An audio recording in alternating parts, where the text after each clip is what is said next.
Just Stats, Reggie Johnson, Eugene Morgan coming to you from Love City of Atlanta, Georgia. And Eugene, the most nonsensical trade ever in life has happened last week here. It's only been a few days since this trade has happened. People have had a chance to sit on it, think about it. If you're the Dallas fans, I sincerely apologize to Dallas fans. I would just I feel the worst for them. Having your star player traded away in the middle of the night was crazy. But, what's interesting is, after having some time, because when this first happened, everybody thought it was fake, right? And you were thinking, what are there's no way this is right. Look at the compensation. There's no way this is right? Look at what the Mavs are getting back. You would ask for more than this. There's no way that this is what the deal is. So you're like, absolutely not. This is fake. Then you find out it's not fake. And then you're going through you're thinking like, why would they do this? You're thinking about all the basketball reasons.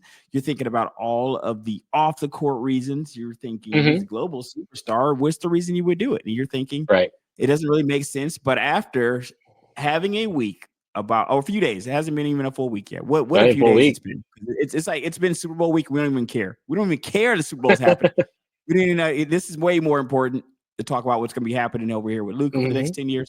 So we get to these few days, and after having time to sit with it for a while, because at first I didn't understand it. Okay.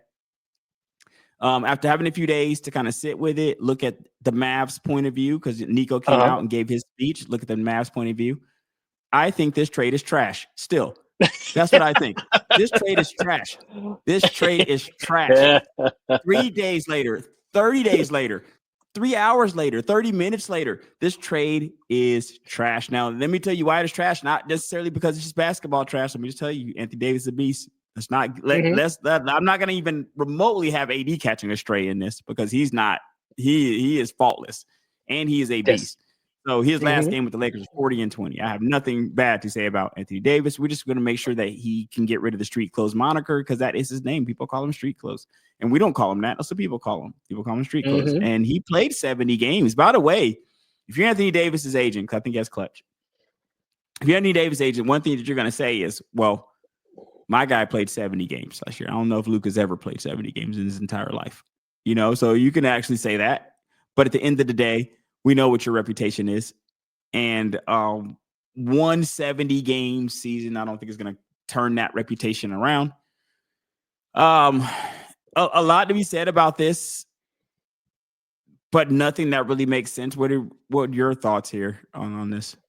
Well, I mean, when you sent me the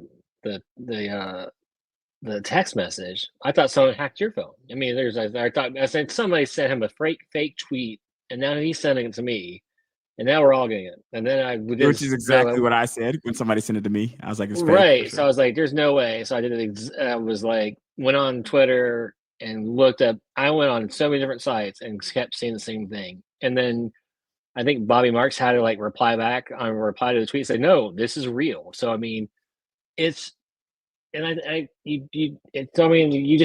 don't trade a basketball. You don't trade this talent. You don't trade a legendary player. You don't trade somebody who's a 5-time first NBA player. It's you nailed it. There's nothing else you can say. It's trash. It's absolute trash. First of all, Plinko might be a Jedi. Let's just throw that. He might be just a Jedi. I don't know. Right, man. I mean, you talk about Jerry West, man. You talk about Mr. West being executive, super executive, man. He's Pelinka's pulling rabbit out of the hat. And I like the Mark Williams situation. I like them picking up Williams from Charlotte to get them a center. Give them a center. Connect. Connect got sent out for a victim of your win now mentality that the Lakers kind of all of a sudden have. Win super now, but also can win later. It's breathing new life into the Lakers, a franchise that did not need that life. So I do not understand it. Yeah, to save money, I don't understand. Yeah, and it's like the Lakers, they just keep you go down the list of stars they keep getting over and over, and it's like, it's just trash. I mean, Plinko did. I mean, how he convinced Nico not to go talk to another team, because this was under wraps for 3 weeks. How? I mean, you can't keep something. I mean, we live in a digital world. I mean, how in the world did they keep this under wraps for 3 weeks? Man, I know how they kept it under wraps now, because think about it like this. Because one thing is both parties Nico and Rob extremely wanted the players they wanted, so they weren't going to say nothing because they extremely wanted the guy. So if somebody calls you and offers you Luka, nobody, your wife, your girlfriend, your mom, your dad, and your sister, nobody's going to know about that because it's kind of like I don't want to even remotely jinx even the one person. That's because everybody tells one person, right? Everybody tells one person. So I don't want people even starting to sniff around and send deals that are so incredible to Dallas that now they just can't possibly take my deal because the deals they're getting are just so incredible. If I'm the only one negotiating, then it's better for me. Why wouldn't I keep it under wraps? And I think that's for both players. I think that Nico, from what it looks like, and I don't necessarily think Nico traded Luka, by the way. Sorry to the fans too, man. I'm going to be saying that all throughout the show. I'm really sorry. Like, it just sucks, really. This is really who it sucks for. It sucks for the fans the most. Because you get a guy like that, small market team, you might think you finally got your guy. You know how I feel about us not drafting him. You know how I felt about that. So I harped on that for a while. What would you think I felt about something like this? My head would explode. My head would explode if something like this happened and he had just taken us to the finals. Like, are you crazy? My head would explode.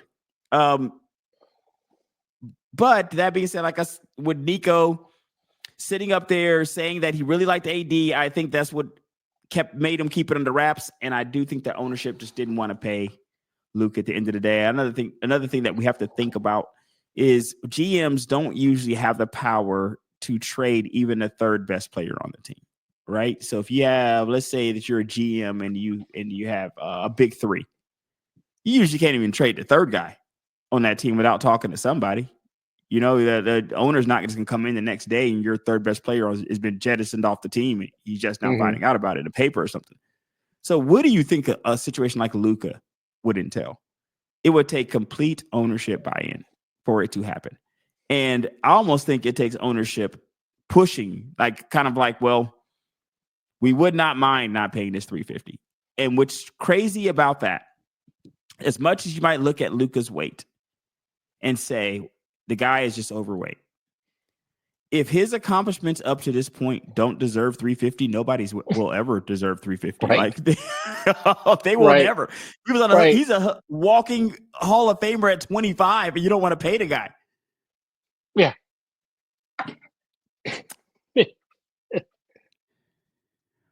What are your thoughts? Well, the only thing is on the ownership. I mean, I've heard that they're kind of ownership that doesn't meddle, but again, it still has that new ownership smell to it, right? How many times do we see new owner comes in and we got to change things around because we know Mark Cuban would never have done this. Like Mark Cuban has. Mark Cuban's already said he would have traded his ex. He traded his wife first. He would trade his wife before he would get rid of his wife first. Absolutely. So I mean, we know he had no say in this, and so you're right. There's no way you don't get ownership. But I mean, from what I heard, like this is all on Nico. From everything I've heard, like, and from what Nico said himself, to be honest with you, right? Like from what Nico said himself, he would have had to take it to ownership for it to happen. I just believe that he didn't have the power to make it happen. Like I can get you being the driving force for something. Mm-hmm. You know what I mean? Mm-hmm. Like you're a president of something, you're a driving force, but then you go to the actual person, the actual owner, and then they quell it. Like, all right, okay, no, I'm good on that. A couple of things that didn't sit right with me during Nico's press conference when he had it was calling the window 3 to 5 years a lengthy window, saying that long term to him, because he says win now and later, but later to him is 3 to 5 years. And Luka is literally 25, 26. And your window is 3 to 5 years. Mm-hmm. What do you expect to happen in the 3 to 5 years? Because what happens to happen now? The Mavs, or at least Nico, I can't even say the Mavs, but the Mavs organization, yes, I can. Let me go ahead and bring them back in there because Nico had help with this. You don't get a global superstar out of here by yourself. No. So I'm gonna say the Mavs organization has set itself back into a corner, like it put itself into a corner, because the only thing that will change this is winning a championship. If you are just better than the Lakers, where you were better than the Lakers last year. So you've achieved nothing, and you send away if you're gonna send away a 25-year-old global superstar, you need to be achieving something better than what you already achieved. significantly to make the off the court worth it. You know what I mean? Because even if everything on the court was the same, we know that Luka's not AD is not Luka from a global superstar standpoint. Luka is a global superstar. People know him all over the world. So from off the court, that alone will have me keeping you around, and you will have to just suck for me to even want to let that go. Making, having all the Slovenian audience that you bring in, the worldwide audience that you bring in with you to add to your franchise audience is something that you can't buy. So most players aren't walking around with global fan bases. So the fact that you traded them means to me that for one championship, because that's better than what you did last year. Luka took you to the finals, so you got to at least do better than what Luka did, right? You got to at least go and win the finals. But even if you win the finals and Luka does win it, maybe that will be worth it. But you would also be assuming that you could never have won it with Luka, right? You'd also be assuming that. You'd also be assuming a big assumption too. It's a major assumption, right? And you want to see what Luka does with the Lakers. You gave the Lakers a motivated 25-year-old kid for $100 million less than what you would have had to pay him. So you gave it to them on sale. You talking about Rob Pelinka, man, scoring. Rob Pelinka got a guy who's going to get paid over $100 million less with you, who is more motivated. Those two things. He's going to be paid less money on your team, and he's going to be more motivated because of the slight. Right. And then you send to LeBron, who takes care of his body. You send him to the lab guy, the workout lab master, who can, hey, Luka, let me show you how this is done. Let's get pissed off at the league together and let's go dominate for the next 2 years. Yeah, that makes so much sense. And by the way, I'm only and then look, they only traded one first round pick for you. Look at Mikal Bridges. How many picks they gave for him? Isn't that crazy? Bro. I mean, now it's just, there's a good point. There's a good point that somebody made that I do have to bring up, and I will because I would like your thoughts on the point. And that is, you usually, and Charles Barkley made it, but somebody else made it as well. I don't know if it was Windhorst or somebody, but they were making a point that Anthony Davis is in the trade, so that is 5 players right there, and that is absolutely 5 players right there, because Barkley said, you don't usually see stars traded for stars of this magnitude. You usually see a star traded for a bunch of guys. So basically like a whole dollar traded for 4 quarters kind of analogy. You know what I mean? You don't usually get a dollar and get another dollar back over there. So I will say that getting AD back in the trade does supplement that, because you're getting an excellent player. You're not just getting a good player. You're getting an excellent player.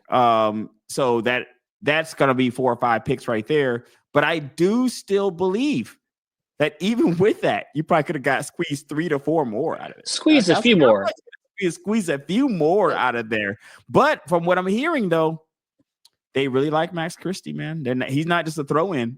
From what I'm hearing, they like Max Christie, and they view Max Christie as a get. From what the word is here in the Mavs organization, they view him as a part of the trade, like a legit part of the trade. So. I feel like you could have got more. If you had went to the open market, for sure you could have got more. Absolutely. However, I don't know if you had gone to the open market, if a teams would have offered a guy like Anthony Davis in that trade. I feel like if you're looking at certain teams, so if you're looking at, just to play devil's advocate here, if you're the Mavs and you say, I want this guy specifically, I want to be able to pick, because if you have Luka, which you have now, is the ability to look at any team and take a guy off of it. Pretty much, right? Yeah. You look at almost any team and take a person off that team. They really wanted Anthony Davis. That's really what all it boils down to. They really want Anthony. I feel sorry for Anthony Davis, because he's got to go there. Every time he hits the ground, the crowd's going to be like, oh my God. It just sucks. It sucks because he's going into hostile territory, and it's not even his fault, man. No. And he's just going. He got traded, and so like you said, it's not his fault. And I mean, I don't think the Mavs fans will boo him. I mean, they will definitely boo Nico if they ever show him on the Jumbotron. Nico needs extra security, right? Like, what is his? Right. He should be stepping his security detail up, man. I mean, he can't be walking around out here. Yes, I mean, and like you said about how upset we were at draft. I mean, we at least we didn't know what he was going to be. I mean, we had feeling, we had inkling thoughts that he might turn into this, Right. and then obviously it got worse as we kept watching. Is oh man, we could have had this, we could have had this, but to have it and then to trade it, that is Man, that's even worse. That's worse. worse, Eugene. It's That's worse, worse. right? Because the guy just took you Coming to a off of finals. What are you finals, doing? yeah, What are you doing? You know, 5 NBA first teams, I think he has at 25. Like, yes, are you 5, crazy? yes, That's more than KD has, more than Steph Curry has. I mean, people don't know how the accolades, the kid, and this is not hyperbole. I think the kid, honestly, if he was to retire today, have a shot at being in the Hall of Fame. yes, You have a shot at being in the Hall of Fame today if he retired, which is incredible because he's 25. Yeah, and when you're 25 and you're already starting to get in those conversations with the Jordans, with the LeBrons, with the greats, and you're 5 years in, I'm sorry, you just don't trade that. I just don't. I mean, there's the use call it. What does It's the trash. upside have to be? The upside's got to be incredible, right? Yeah, yeah, you've got to. Yeah, I mean, and here's the thing. I don't even. I mean, does an NBA championship really fix it? So let's say they win the championship next year, and then they just Only if get Luka worse. never does, bro. Like Luka has to not That's the win one only because way, anyone that Luka wins will offset anyone you win here. So if you win right? 3 and Luka wins 3, we're still pissed. We're still mad at this trade. Right. It's still mad. Still mad. You know what I mean? It's almost like, to be honest with you, let me tell you how crazy it is. And I won't go quite this far, but I do think it's close though. If the Mavs were to win 3, but Luka was to win 2 and still play longer at the level he's playing, Right. people still might look at that sus and still might say, oh man, I don't know if I would have made that trade, because if he stays the global superstar, wins a couple championships, becomes that guy as retired with your team as being that guy, because we all see how great it is, Michael Jordan or Kobe, to have those guys retiring as your squad, retiring with your team. It helps. We know that Jordan played the Wizards, but who cares? It's Chicago Bulls, Michael Jordan, right? Right. It would have been amazing to have Dallas Mavericks not just be Dirk Nowitzki. It could have been Dirk Nowitzki and it could have been Luka Doncic. Yeah. And that would have been nice to have for the rest of your time. Like, that's what you ruined. You ruined that for in perpetuity. Luka was never going to leave. And if you're a Mavs fan, once again, I apologize to you, but do not watch that press conference. I told my Mavs friend, I said, bro, don't watch the press conference, man. Don't watch it. Jason Kidd looked like someone ripped his soul out from him. Just do not watch the press conference, because it's gut wrenching. Because when you hear a guy say stuff like, it's about loyalty to me, I was never going to leave, I thought I was going to be there my entire career. When I'm hearing a 25-year-old say that to me, and these international players, they don't usually ask for trades like that. So no. I was like, man, like, they really had an opportunity. They fumbled, but we will see. I mean, there is a percentage. I mean, there's a chance. What will it take for you to make this trade worth it? Because there is a chance they can get this forgiven, but they will have to win the championship pretty much this year, in my opinion. For not even to be forgiven, but to even start the healing process would take a championship.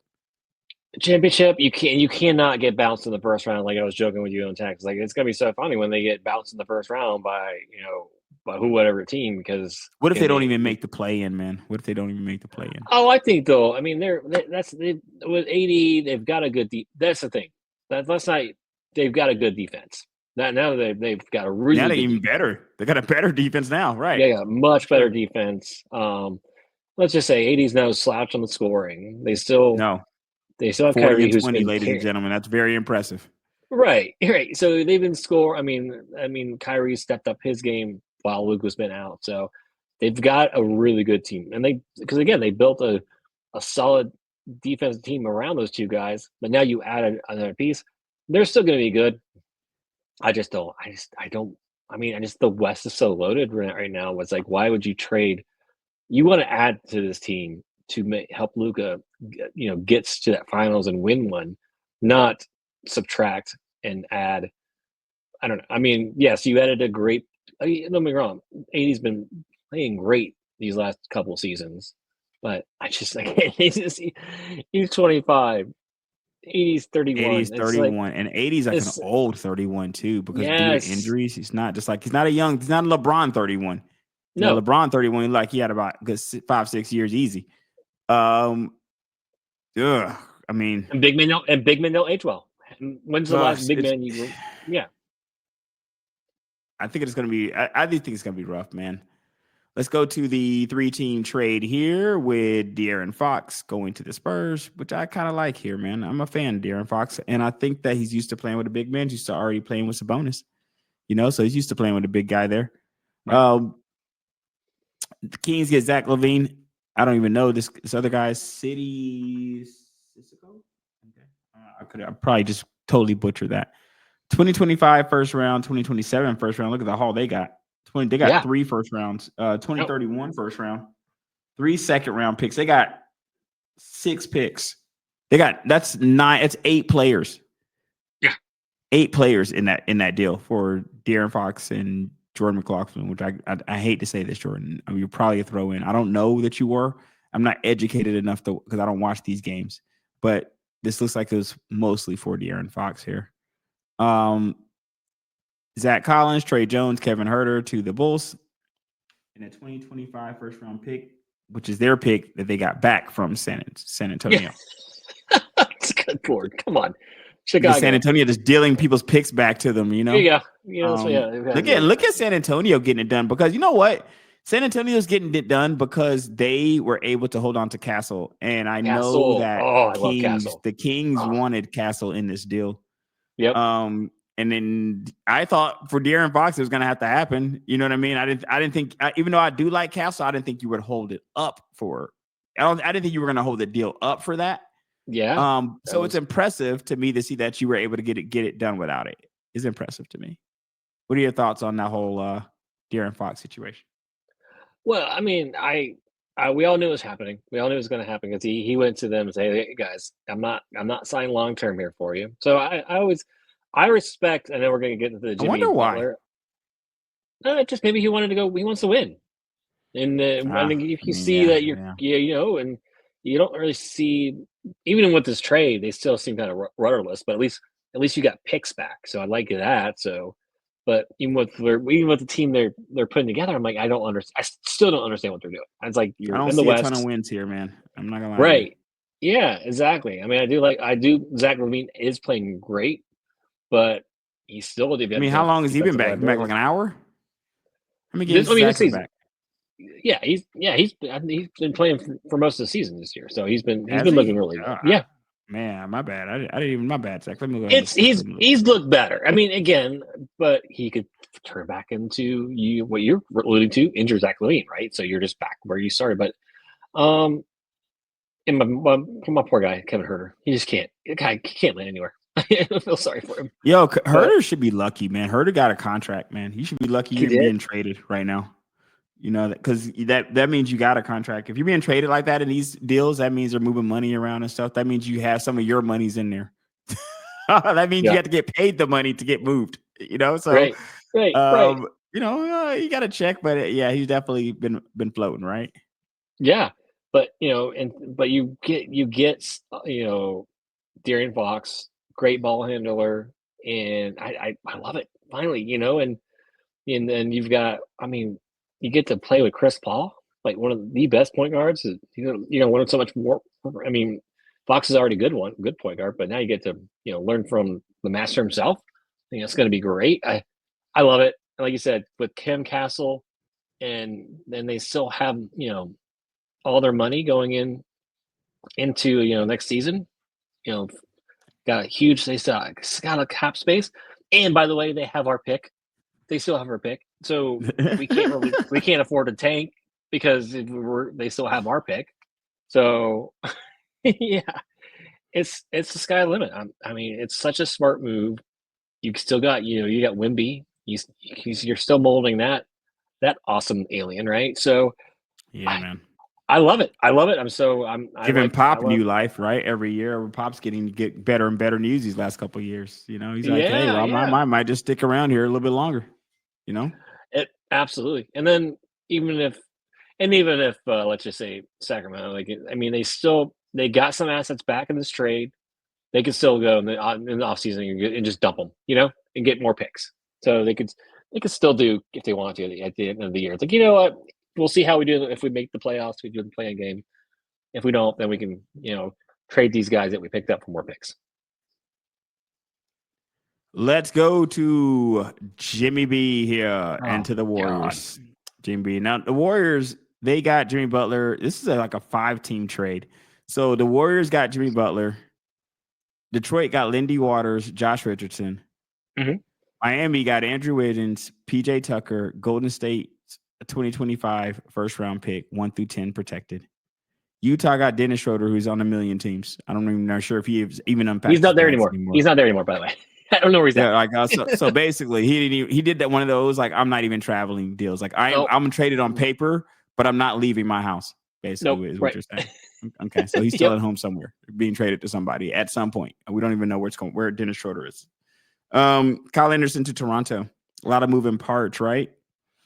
The funny part about this trade, I gotta look and see what Miami's record is. I just did not feel like the earth shattered with this trade. If Jimmy was what Jimmy was back in the day, when I say back in the day, like 2 years ago, and I don't think he's washed by any shape because he's not like he's 45. He's not. I don't think he's washed, but I don't know if he's worth $60 million a year, and that's where it gets kind of crazy because maybe they would collect the bargaining. That's where it would go. But man, 60 seems like a lot.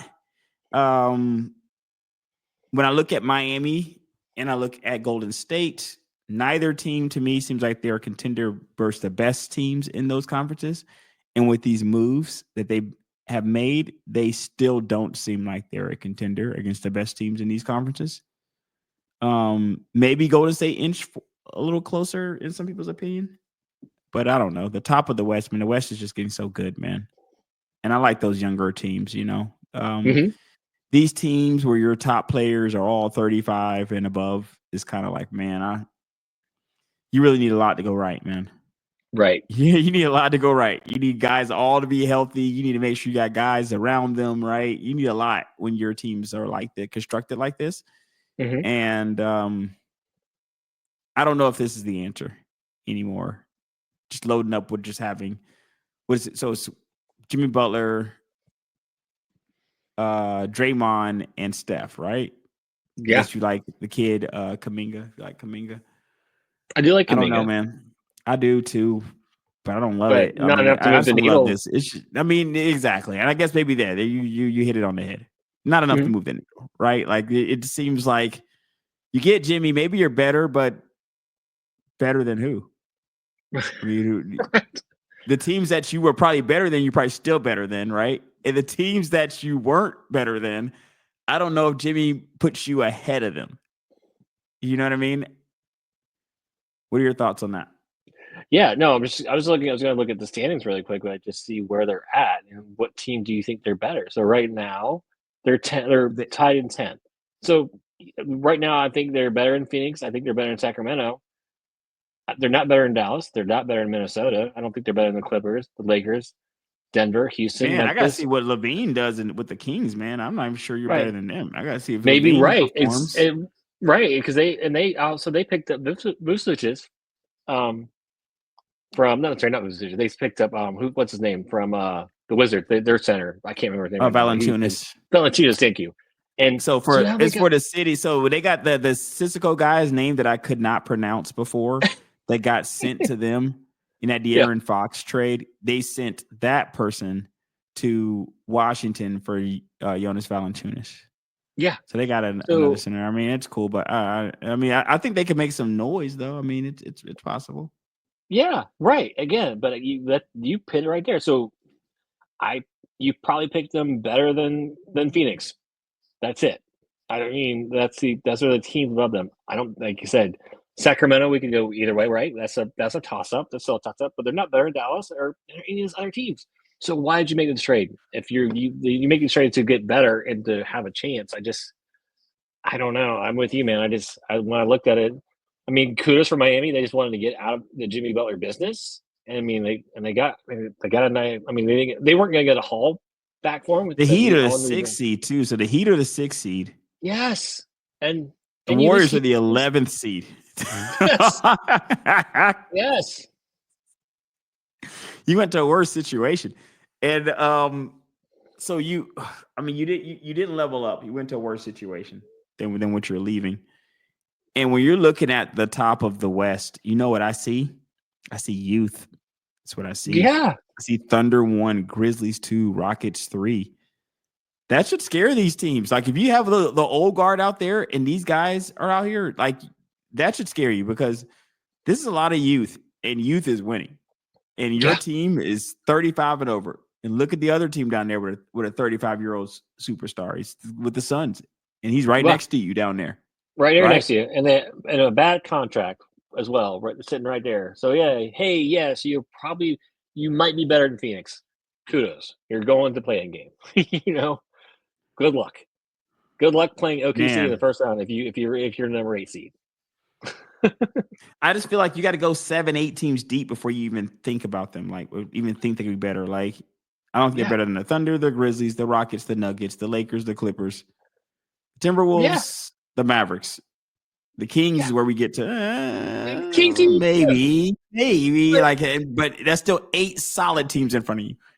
At least on paper, with the Kings, they look younger. They've got some younger talent around them. For sure. Is it Levine's not 35, man? You know what I mean? No. Sabonis isn't 35. So no. They got younger teams.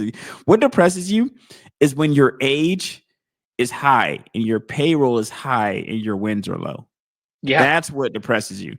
Because if your age is low, you think, well, we can have time to turn things around as kid. These are kids. They're all aging together like the Rockets or something, right? Look at them. Now they're 3rd seed. Rockets are a young team.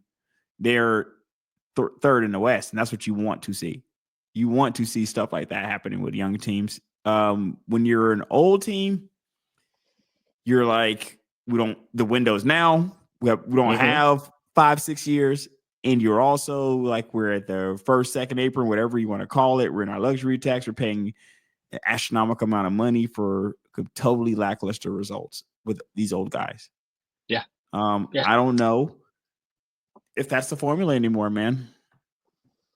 I don't. I'm looking at this here, and then when I go to the Eastern Conference, I'm looking at a young Cavs team at the top of there. Like these aren't old teams. These aren't teams with aging superstars on them. No.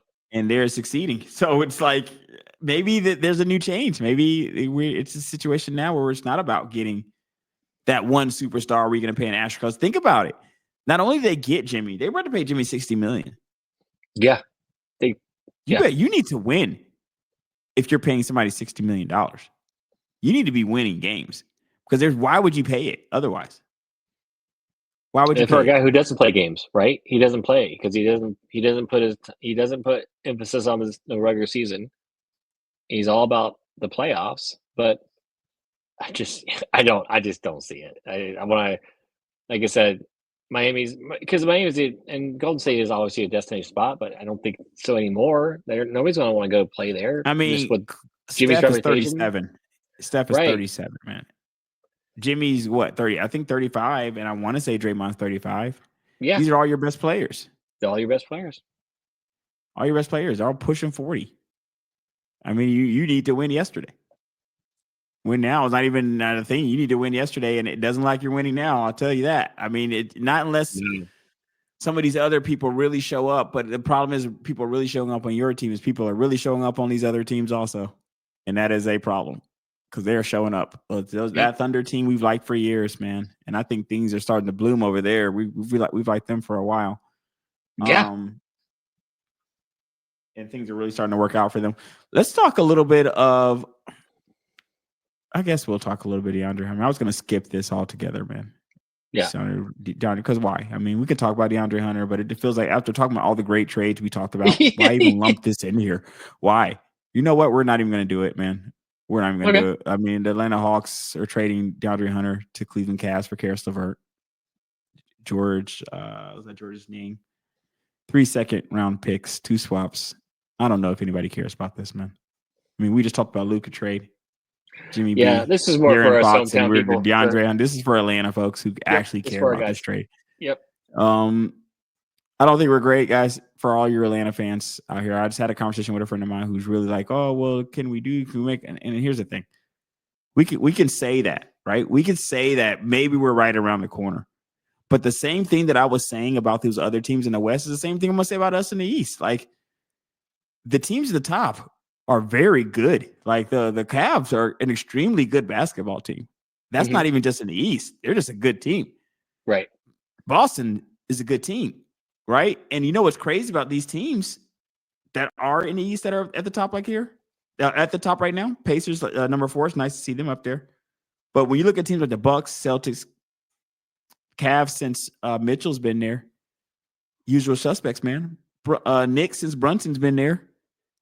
These are the same teams that were there last year and the same teams that were there the year before that. Yeah. What does that tell you? That means that no matter what your team is doing, if you feel like your team is on its way up, the NBA is not an overnight league, man. Like you usually see these teams coming a few years out. We talked about the Thunder. The Thunder was a grind. The Thunder wasn't where they were now. We talked about the Thunder a couple of years ago. We saw what they were doing.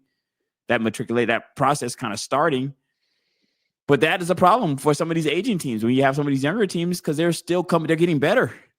Right. You know what I mean? Your guy is staying at where you felt you paid him at, right? So you paid him to give you 25 to 30, and that's what he's going to give you.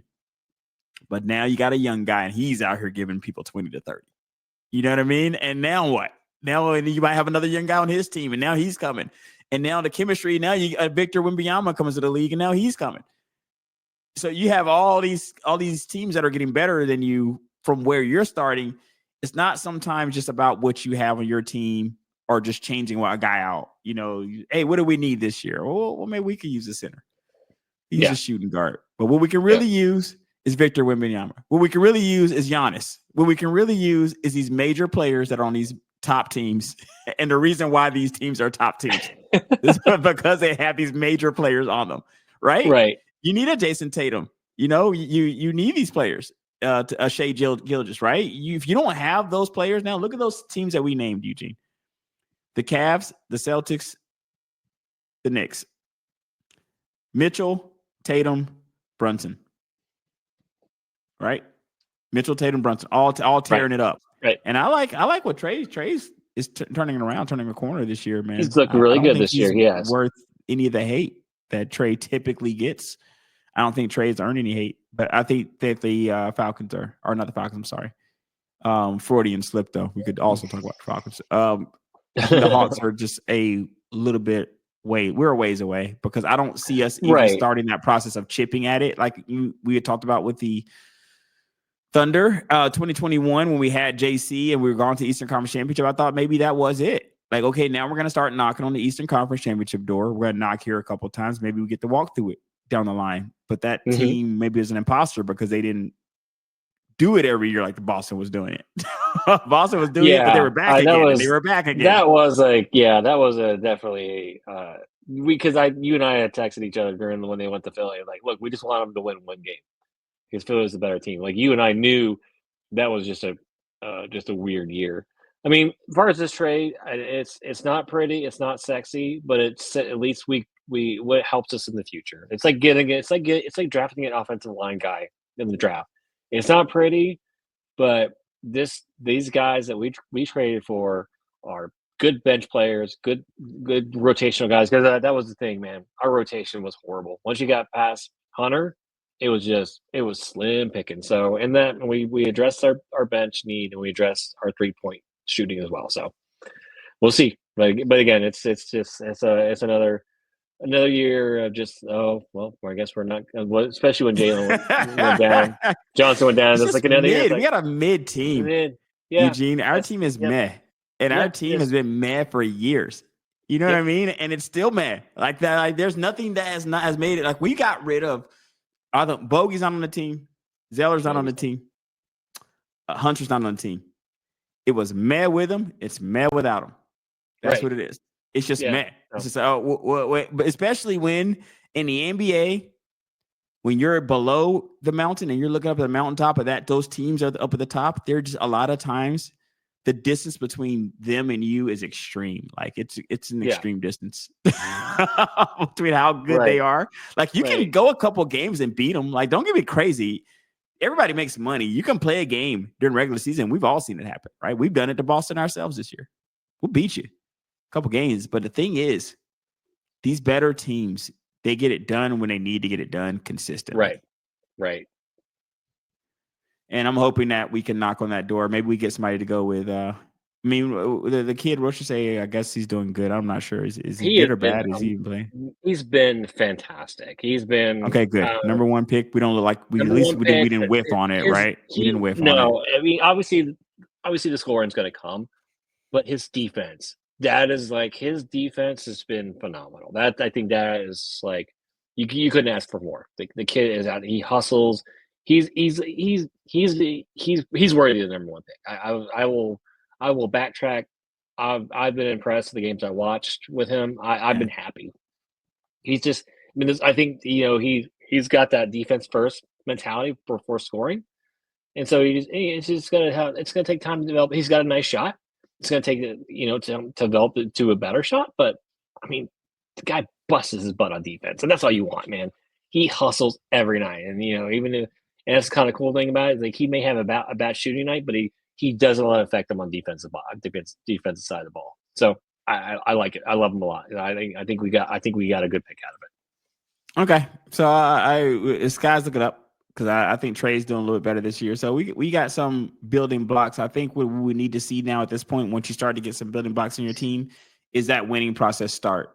Because a lot of times what happens is you'll win, but maybe you're a couple games over 500. You're a couple games over 500. You're a couple games over 500. Maybe now you're 5 games over 500. Maybe, whoa, we have a great year. You're 10 games. You see how the process starts where you're just now and then you become a basketball organization that people just generally know as being a good organization, like the Celtics.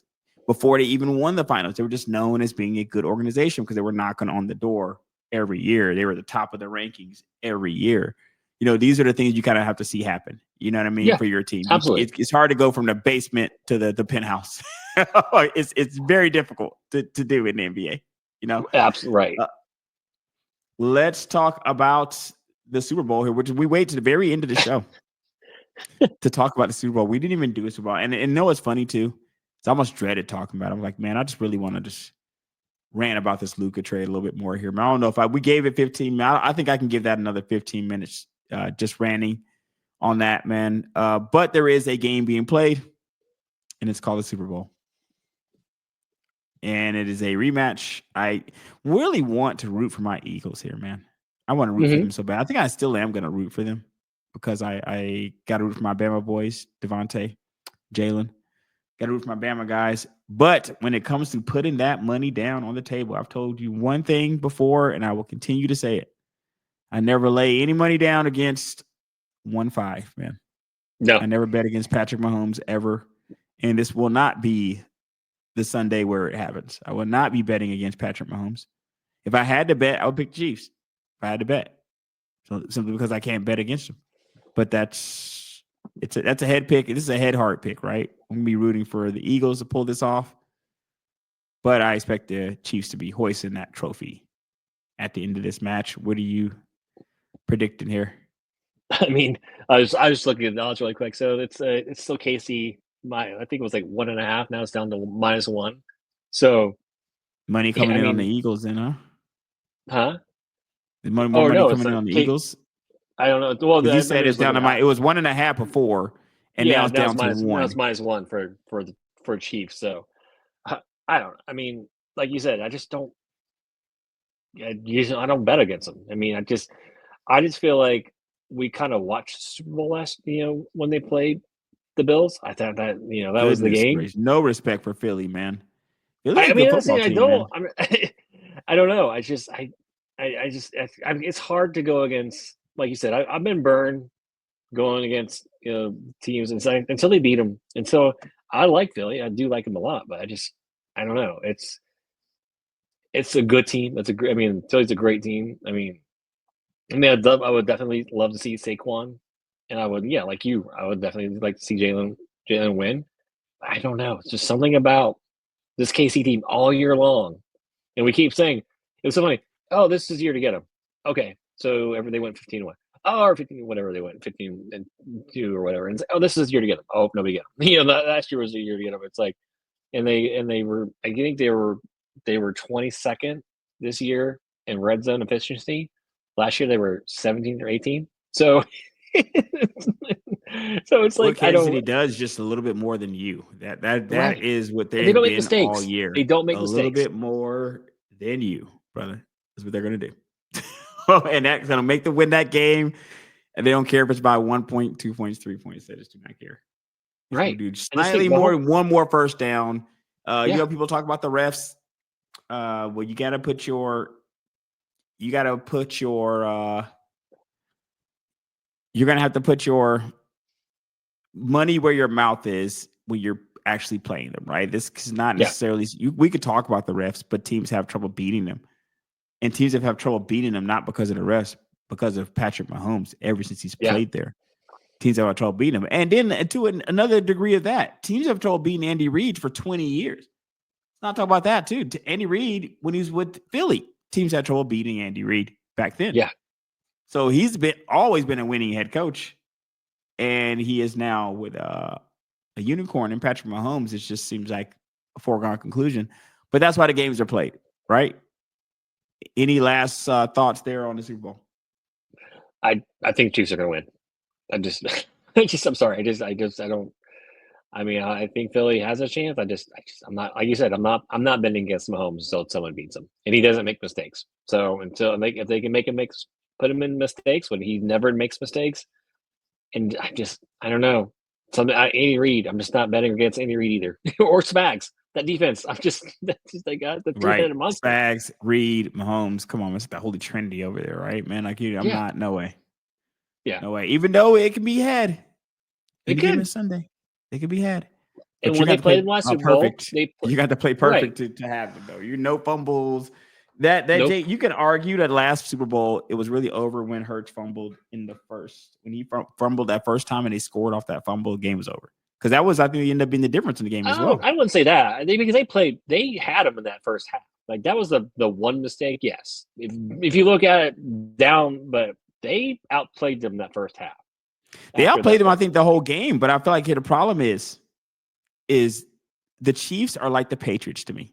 You can outplay them. I think teams, if you look at what the points for are, teams have been outplaying the Chiefs this entire year. But I think that outplaying them doesn't beat them, unfortunately. No. You can outplay them, but what they're doing is, if you are down on that turnover margin and you're down in that turnover more to my point was, if you're down on that turnover margin early, if you're making those mistakes early, even when Lamar fumbled against the Bills early, when he had those 2 turnovers early, that was still first quarter, but it was kind of like, man, that could be it.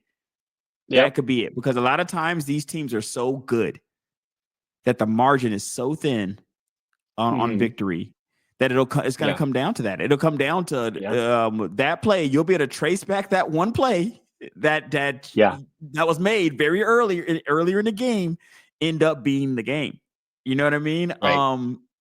So it's kind of like that in the sense of like, you, in my opinion, to beat them are just going to have to play perfect.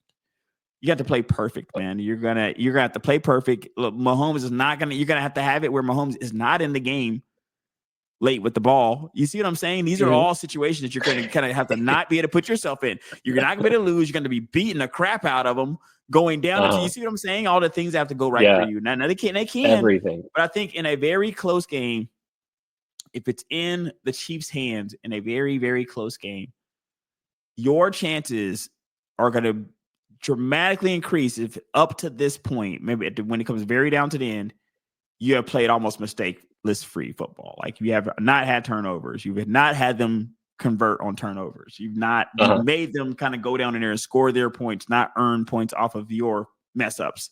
You know what I mean? I think that's going to be the best thing for the Eagles, because if Jalen played that exact same game that he played in that Super Bowl, and you take out that fumble. You take out that fumble, and he played an excellent game. Played an excellent game. But he also cost them the game. But it's crazy. It's kind of like Lamar. Lamar played a great game in that Bills game, but he also, you could argue, cost them the game in that Bills game as well. So it's frustrating But I think it comes with being the big quarterbacks that they are. They're top of the top, right? They're A-list of the A-list quarterbacks, Hurts and Lamar and Mahomes. So they're what comes with it. This kind of scrutiny, this kind of you're going to have to play pretty much perfect to beat a player like Mahomes because he's not going to be fumbling at the rate that you are. And even with the Bills, I think that they recovered those fumbles. I think they recovered a lot of their fumbles. Yes. If I'm not mistaken, because they had like 3 themselves, but I think they just recovered their fumbles. Yeah, they won the turnover game against Kansas City. They had more yards. They held Kelsey because they usually that's usually when Kelsey comes alive is in these playoffs.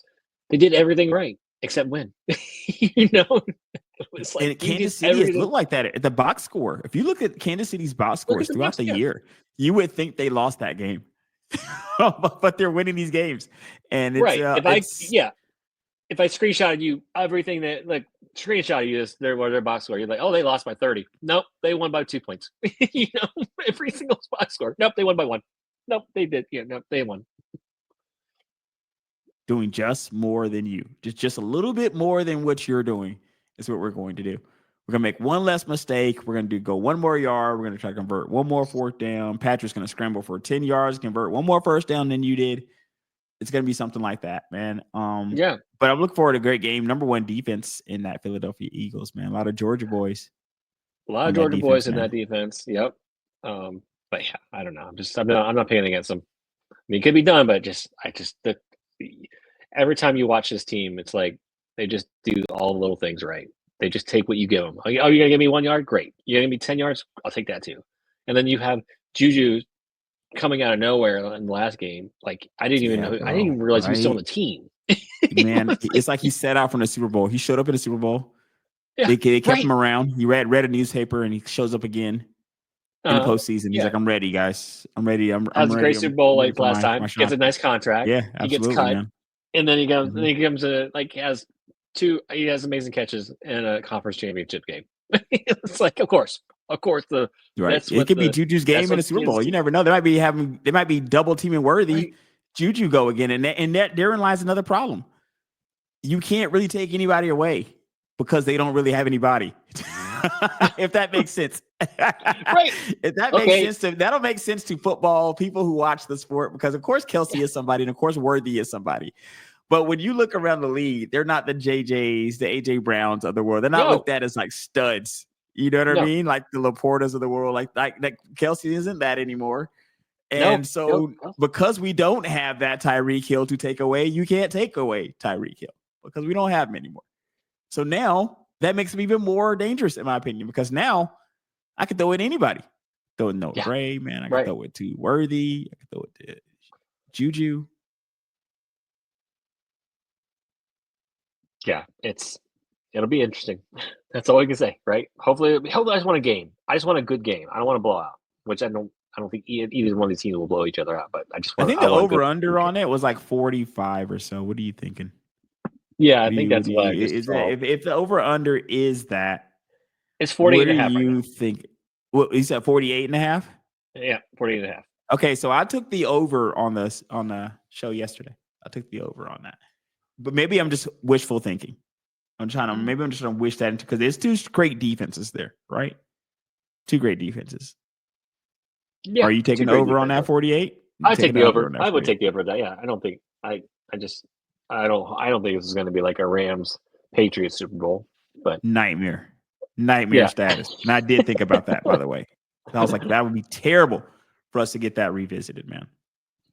No, because we got. I mean, like you said, they 2. Like I know Mahomes doesn't have the receivers that Philly has, but at least he can throw the ball downfield, and so does Hurts. So I just don't think we're gonna. I don't think we're gonna have that kind of, kind of stinkers. I think they'll fill each other out maybe those first couple series, and then you'll see it kind of open up. Very nice, my friend. We will leave it there. Just a stats, Reggie Johnson, Eugene Morton. Check us out. Stitcher, iHeartRadio, Google Podcasts, Apple Podcasts, Spotify, wherever you find your podcasts. I will see you next time.